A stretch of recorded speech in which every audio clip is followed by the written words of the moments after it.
হযরত আবু হুরায়রা রাদিয়াল্লাহু তাআলা আনহু থেকে বর্ণিত, রাসূলুল্লাহ সাল্লাল্লাহু আলাইহি ওয়াসাল্লাম ইরশাদ করেছেন, দুই শ্রেণীর দোজখী এখনও আমি দেখিনি, কারণ তারা এখন নেই, ভবিষ্যতে আত্মপ্রকাশ করবে।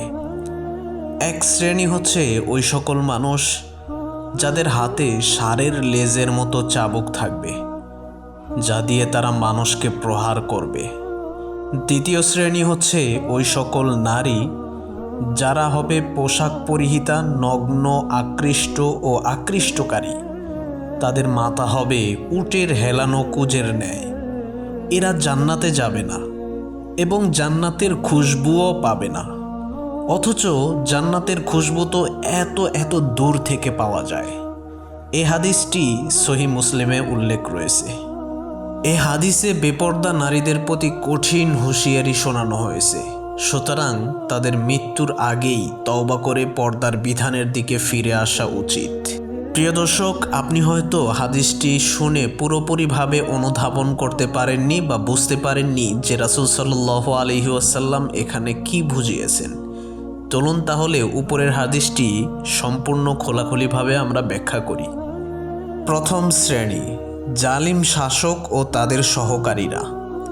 এই শ্রেণীর মানুষ বলতে সাধারণত সেই ক্ষমতাধর ও অত্যাচারী ব্যক্তিকে বোঝানো হয়েছে যারা নিজেদের ক্ষমতা বা প্রভাব ব্যবহার করে নিরীহ মানুষকে অন্যায়ভাবে কষ্ট দেয়, প্রহার করে এবং নির্যাতন করে। যাদের হাতে ষাঁড়ের লেজের মতো চাবুক থাকবে, যা দিয়ে তারা মানুষকে প্রহার করবে। ষাঁড়ের লেজের মতো চাবুক, এটি নির্যাতনের প্রতীক। ষাঁড়ের লেজ মোটা এবং দেখতে ভয়ঙ্কর হয়।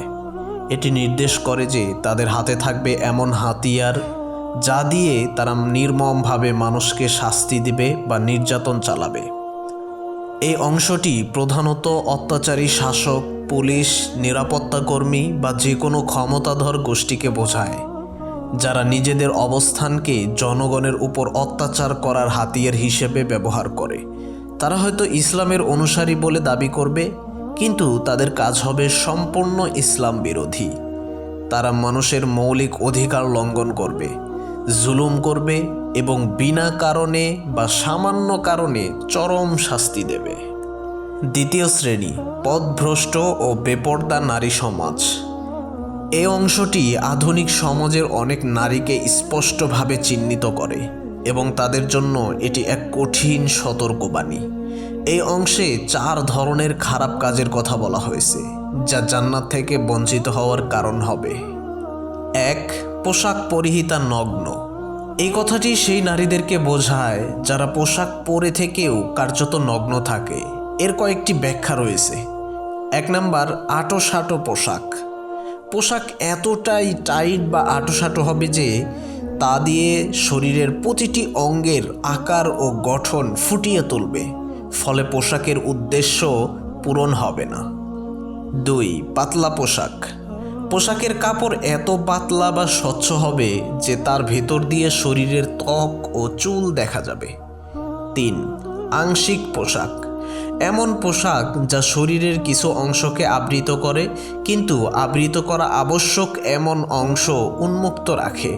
মূল কথা হলো, তারা বাহ্যিকভাবে পোশাক পরে থাকলেও ইসলামী শরীয়তের দৃষ্টিতে তা সতর ঢাকার জন্য যথেষ্ট হবে না এবং তারা বেপর্দা হিসেবে গণ্য হবে। আকৃষ্টকারী।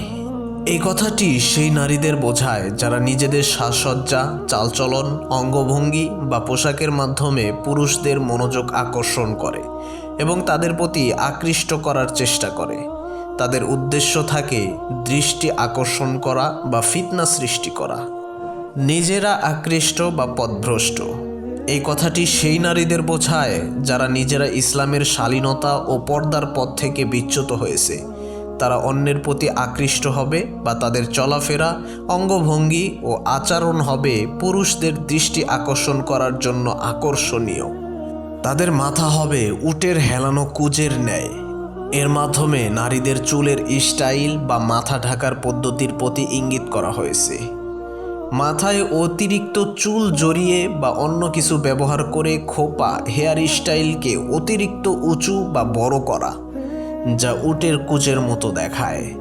স্কার্ফ বা ওড়নার নিচে উঁচু ফ্যাশন, হিজাব বা ওড়নার নিচেও এমনভাবে চুল বা কৃত্রিম কিছু ব্যবহার করা যাতে মাথার আকৃতি স্বাভাবিকের চেয়ে বড় ও উঁচু মনে হয়।